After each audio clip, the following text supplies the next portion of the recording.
Welcome to Pindar Poetry. We hope you learned something new. You begin by validating prerequisites. Make sure your plan includes 5G Turbo and you have account credentials. Once confirmed, power the smart 5G Max Turbo and place it near a window, elevated and 2 meters from large metal objects to maximize signal. Next, connect a laptop via the default SSID, log in with the provided admin PIN. Then change the admin password immediately and list device MAC addresses you will authorize.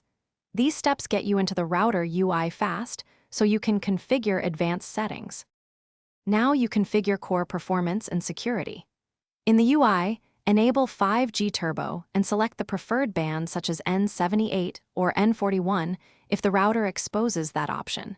This prioritizes throughput.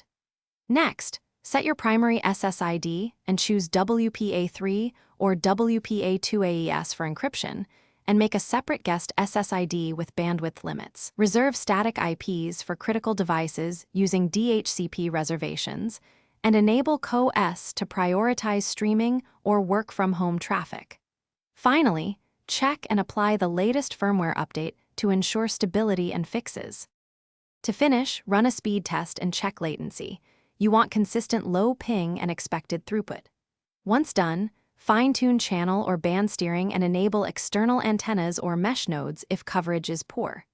If signal strength is low, try a different SIM slot or slight repositioning. Small moves can change reception. If issues continue, collect the router logs, perform a factory reset, reconfigure from scratch, and contact your carrier with the logs so they can check network provisioning and signal levels. Thanks for watching. Consider subscribing if we helped you.